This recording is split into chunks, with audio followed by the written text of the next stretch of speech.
social anxiety, they often find themselves closely monitoring their internal state. Maybe you're wondering how you come across whilst you're in a conversation. Are you coming across anxious right now? Do you appear confident? And you're waiting to feel confident before acting. And if that resonates with you, I'm going to teach you what you can do differently to start to break the anxiety pattern apart and unlock more real self-confidence. So I've got some notes here. So there's a bit of structure in the video, which helps me personally. So the core idea, social anxiety eases when you stop believing that your feelings are the problem. When you think your internal state is a problem to solve, and that's your mindset when you're in social situations, it actually stops you from being present within social situations, and it stops you from building genuine confidence. Wondering if you come across nervous, monitoring your state.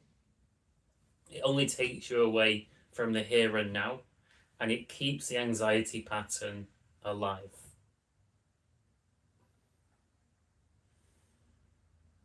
Rather than view yourself as broken or wrong in some way, or how you feel as wrong, taking action when you feel nervous, awkward, neutral, regardless of your internal state, that's how you build real self-confidence. So constantly checking how you feel, monitoring yourself too closely, it creates a lot of pressure. It creates this performance pressure. I've got to come across impressive. I have to appear a certain way, create a certain image, a facade. That's a lot of work, a lot of pressure. And it can be hard to perform well under pressure. But you don't need to perform well in a social interaction because it's not a test. Rather than performing, it's more about participating and actually enjoying yourself. When was the last time you had a blast when you were speaking to somebody? It's a good question to ask yourself. So checking my notes here. So confidence is not about feeling good. It's not about your mood. It's something separate. It's being willing to take action, regardless of how you feel. That's what confidence is about. Maybe you feel in a really, really good state. You're happy, you're light, there's not many things bothering you right now. Maybe you feel neutral, just somewhere in the range of normal. Not amazing, not bad, the natural human state. Maybe you feel depressed. Maybe you feel super anxious, super scared. You might exist in a whole range of different states. But real world confidence comes from evidence. Evidence that, regardless of how you feel, you can take action. And the great thing about taking action is that it takes the focus off that close internal monitoring of how am I coming across, and it redirects it to an outward focus. And when you focus less on yourself, the anxiety starts to get quieter.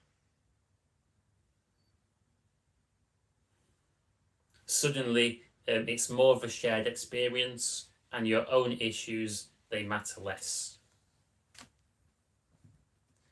So a few key things that you can focus on and take comfort in. So every single person feels awkward in some social situations. Even people that you might think of as super confident, if you really speak to them about different kinds of social situations, and if they were to be completely honest, they would confess to feeling awkward in different social situations. That's a normal human thing, and it's okay to feel afraid at times. It's not about removing the anxiety and trying to remove the anxiety. This just leads to spirals of anxiety. You start to feel anxious about the fact that you feel anxious, and then you feel anxious about the fact that you feel anxious. Gets hard to say. The spiral just builds, and it never solves the problem.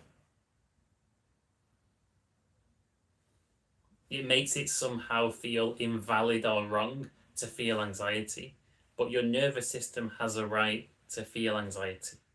So don't be afraid to feel afraid. Allow the anxiety to be there.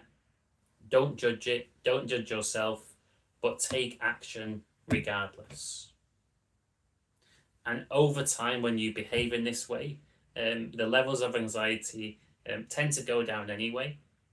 And you're not worried about it because you can take action regardless of your anxiety levels. It's just energy, and it's how you use that energy. Loads of public speakers, they get nervous before public talks, and the nerves don't go away for them. They just learn how to use their energy as excitement, to use it in a positive way, to make the nervous energy work for them rather than against them. So the more you try and control your state, the louder the anxiety gets. Because you trying to control your state and micromanage yourself is actually giving yourself the message that there's something wrong with how you feel right now. And the longer you keep that lie alive that there's something wrong with how you feel, the more stuck you're going to feel in life, the more held back you're going to be.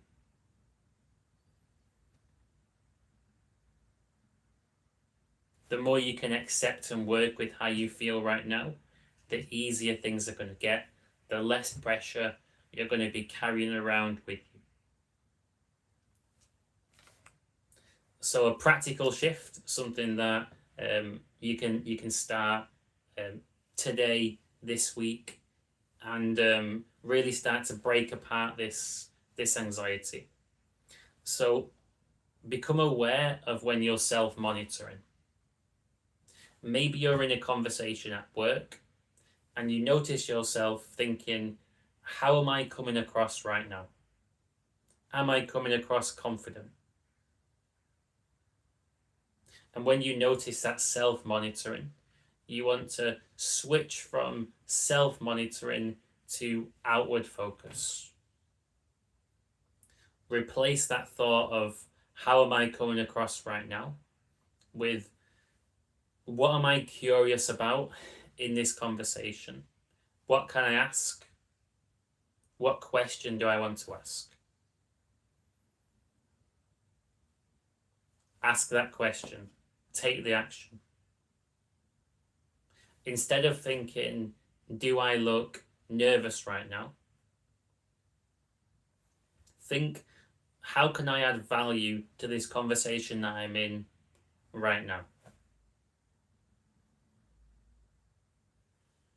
So you're taking the attention off monitoring yourself, and you're redirecting that bandwidth to add into the conversation, adding value, asking questions, making observations, and being curious. And when you train this and practice it, you start to break apart the anxiety pattern.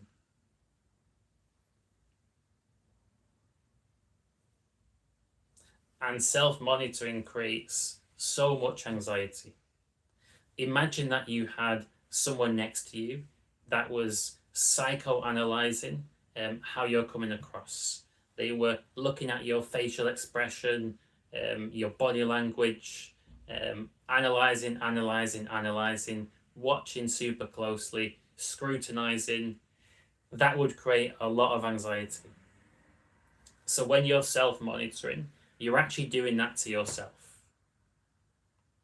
And if you was with a good friend, if you was coaching a friend of yours, you wouldn't want to monitor them that closely. You'd want them to feel chilled, relaxed, comfortable, not judged. And you have to develop that same relationship with yourself to get the best results. Look at some more of my notes.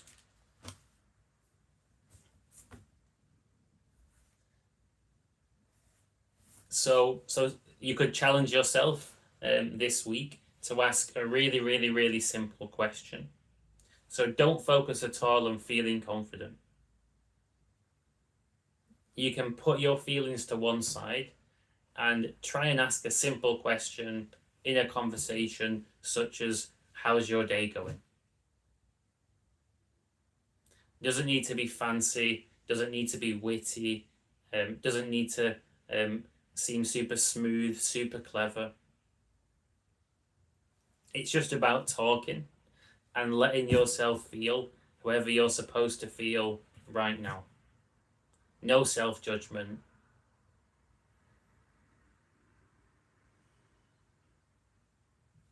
Then you're starting to build real-world evidence. Oh, I can feel this way and still take action. Cool. Maybe there's nothing wrong with feeling this way. Maybe it's okay to feel the way that I feel right now. The more that you think it's okay to feel the way that you're currently feeling, the less pressure you're going to put on yourself.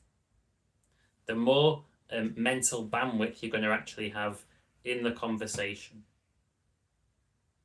If 1/3 of your brain is preoccupied with the task of monitoring and scrutinizing yourself, you only have 2/3 of your conversational brain in the interaction.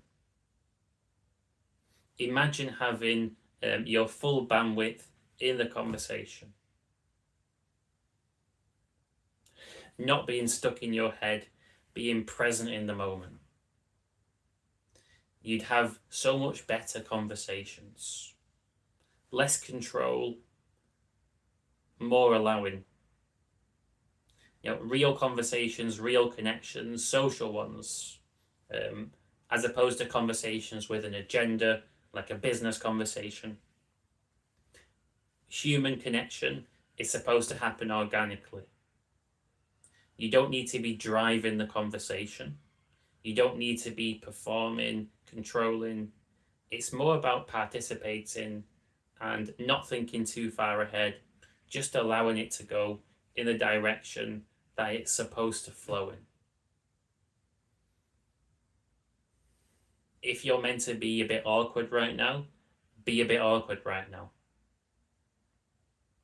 The key's starting.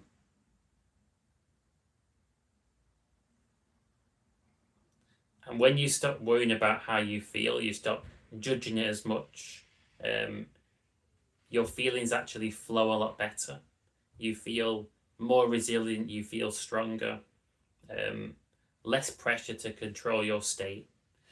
And actually, you'll find yourself in a much better state more often. And if you're enjoying this video and one of your goals this year is to massively crack your social anxiety, build confidence with people in any area of life, whether it's work, purely socializing, making friends, networking for business, dating, whatever it is, an area of life where you would benefit from overcoming your anxiety, feeling free and confident, feel free to drop me an email if you want to go down the coaching route, or if you want to come down to some of my social anxiety events. So I'm doing in-person events pretty much every single week in Birmingham, and sometime in the not too distant future, I'm going to be doing virtual events as well. So there's a platform, a community, an opportunity for you to meet different people, make friends, have some fun, to work on yourself, face your fears, and grow. So if that sort of stuff interests you, as well as the coaching stuff, just drop me an email. Until next time, have a nice rest of your day and keep on making progress.